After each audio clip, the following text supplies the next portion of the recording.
We can join now Einat Wilf, who is a former member of Israel's Knesset and is now senior fellow with the Jewish People Policy Unit.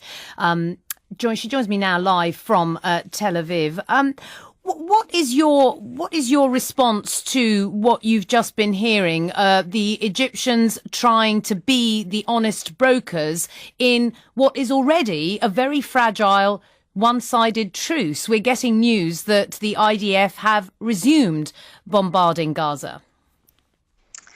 Yes, we have the greatest respect for the Egyptian effort to broker a ceasefire.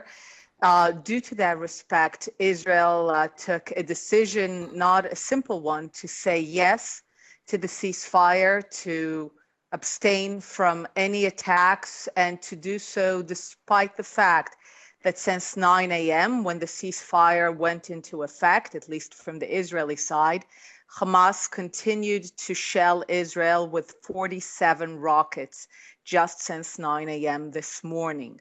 It appears that in the last few minutes, after basically doing nothing and refraining from any action and trying to respect the Egyptian brokered ceasefire, it seems that given that there were 47 rockets on Israel with no response, the Israeli military is now looking at the renewal of the air raids, and we will see how this goes forward.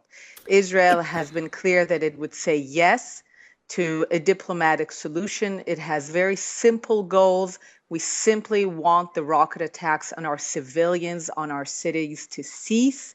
And as soon as that is achieved, we will be more than happy to end the operation. Well, presumably you accept that that's exactly what the Palestinians living in Gaza want too. They want the air bombardment to stop. And with all respect to you, 185 Palestinians have been killed with no fatalities on Israel's side.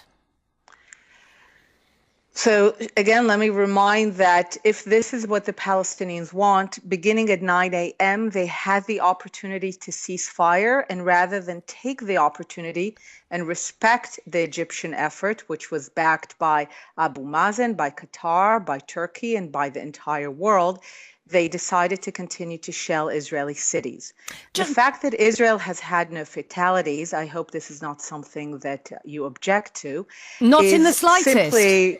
Is simply because Israel takes great care to protect its civilians. We have advanced systems to protect our civilians, and this is what we do. We invest in technology to defend our civilians, and Hamas builds bunkers to protect their rockets because they know that this is what Israel goes after. Israel doesn't go after civilians. Israel takes measures unprecedented and never taken by any military in the world. Leaflets, personalized SMSs to make sure that civilians are not hurt. But that has still resulted in the deaths of many civilians, or whatever precautions you've taken. Just one final thought to you, Einat Wilf in Tel Aviv. Why is it that the Israeli government refuses to speak directly to the people who are lobbing these missiles over into Israeli territory? You can make peace with your friends, but surely you need to make peace with your enemies. You need to talk to your enemies in order for there to be peace. Not if your enemies tell you that they think the only way to make peace is for you to disappear. That is quite a non-negotiable position.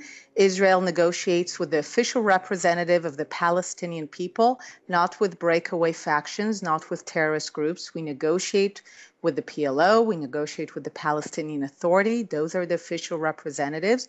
And to anyone who's interested, they're welcome to read the Hamas Charter. They genuinely believe and stand behind what's written there. They think the Jewish people are not equal. They think they have no connection to the land of Israel. They think they have no business being in this area. They think it is all theirs. They do not believe in sharing, in partitioning, and they think that peace will only come when everything that happened in the last 150 years will be rolled back, when the Jewish people disappear from this region.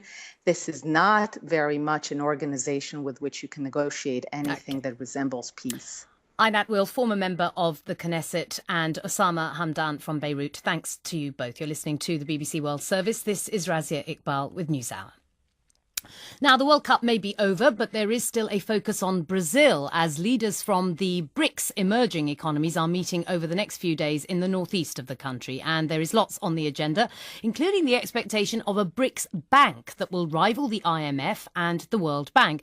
It's seen as a significant political step for the group of countries, but economically, critics say there's little tying the countries together. Katie Watson reports.